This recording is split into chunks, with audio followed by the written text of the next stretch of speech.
last video I made, I said Sony had a lot of questions that needed answered even after the event where they just showed games and the price and then, drop pre-orders on accident.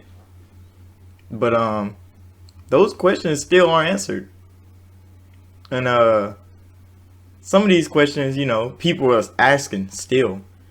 And they getting false information, no information. Sony's not giving them no information either.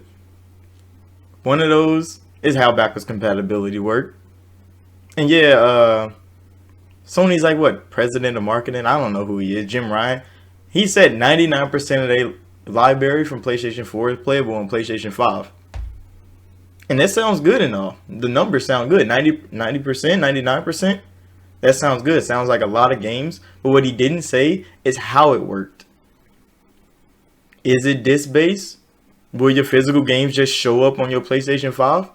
He didn't say none of that. He switched it instantly in the interview to, oh, we got this new PlayStation, what is it called? The PlayStation Plus membership thing. Where like you get like, what is it, 16 games? 17? I don't know. Of games that you get on launch day from being a PlayStation Plus member. And I'm like, oh, you switched it to that because it looks like, hey, that's a good deal. But it's basically just Game Pass with only 17 games. And I don't know how much PlayStation Plus is because I'm not a PlayStation Plus subscriber, so can't really tell you if it's really worth it. And if you got those games already on disc and you buy a discless PlayStation and you can't play your games, you just download them from there. I guess it's a good thing. But yeah, now your disc is useless still because you got a digital console. But the people that got the disc, will it just work? Like put it in and it worked? They haven't announced any of that.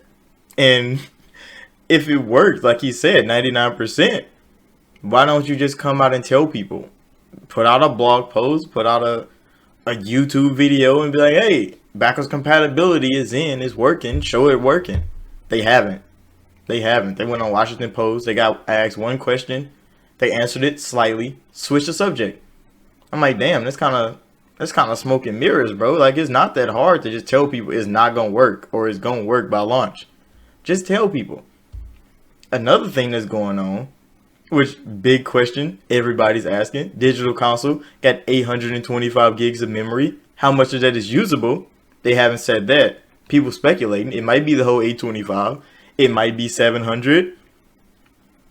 We don't know. They're still asking these questions. And then where it comes to is game size, they said it's going to be smaller, but Call of Duty is still going to be like 100 some gigs. That's going to wound people's little SSD. They said the Spider-Man, the two Spider-Man games you get on PlayStation 5, you buy like the deluxe edition, is going to equal to like 107 gigs or something like that, which is fine. I guess it's two games, so it's not going to be that big of a deal. Just delete one of them. You don't have to play Spider-Man PlayStation 4 if you already played it. So it's going to be fine. But everybody's like, all right, how do we get more storage? And that's where the smoke and mirrors come in again. Here comes Sony again, not explaining to their fans how expandable storage work. And yeah, everybody's favorite geek, Mark Cerny, he talked about this in the deep dive that nobody fucking paid attention to because it was boring as fuck. But yeah, they want you to use a PC NVMe SSD to just plug into your PlayStation 5 and it worked. But they said the specific ones you got to get, and they haven't gave you the specific one yet. Console comes out in what, 2 months? People still waiting on how the hell they expand their storage.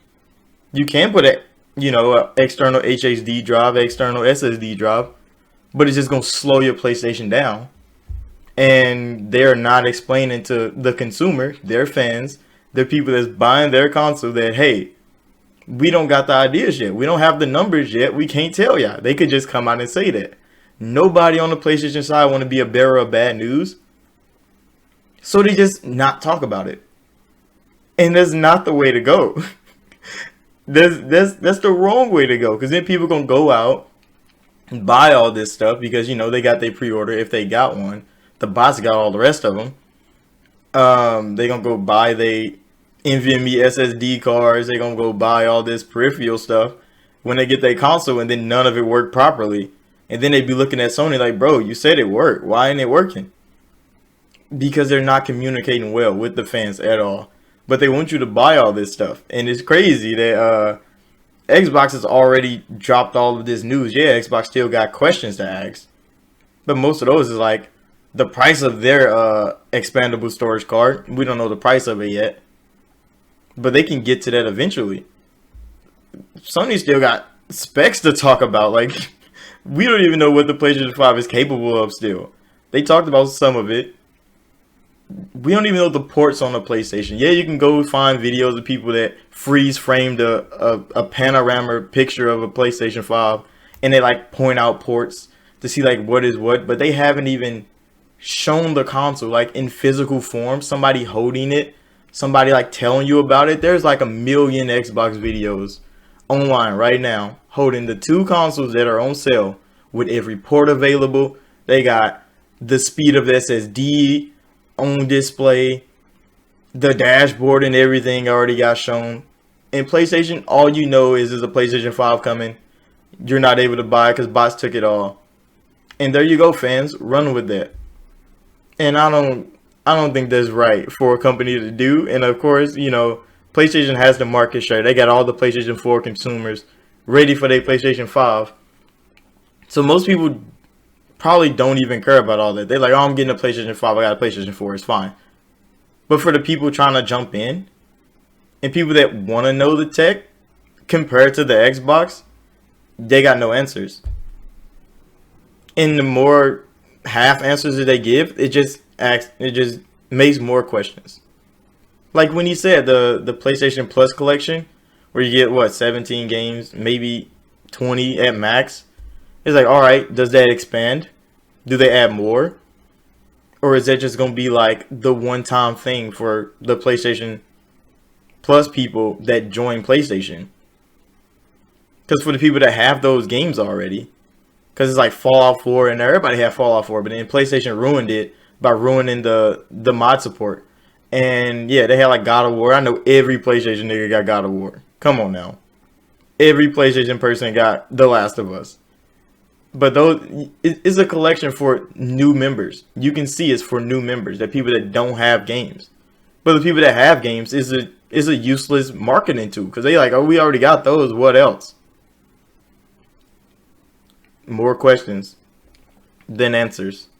Hopefully they get answered before launch, because it's not looking good on the PlayStation side, and it's because they holding a lot of stuff back. And there's no reason to hold stuff back, especially when your competitor already laid everything out.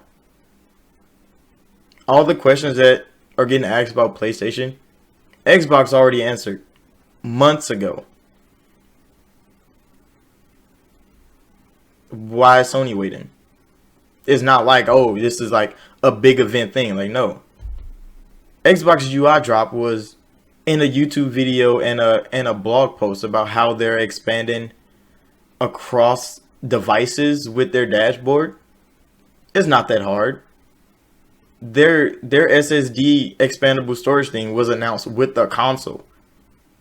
And Sony, you know, Mark Cerny was like, yeah, NVMe SSD, we're going to put a slot on there that you plug it in.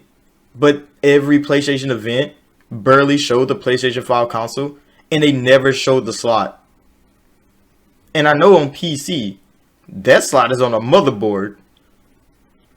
So how is it gonna work on PlayStation 5? See, look, I'm finding more questions, trying to find answers for y'all. And that's not how it's supposed to be. When you're buying something, you should know what you're buying. You should know what you need to buy to make what you're buying better. And Sony's not giving you none of that. Everybody's just wondering.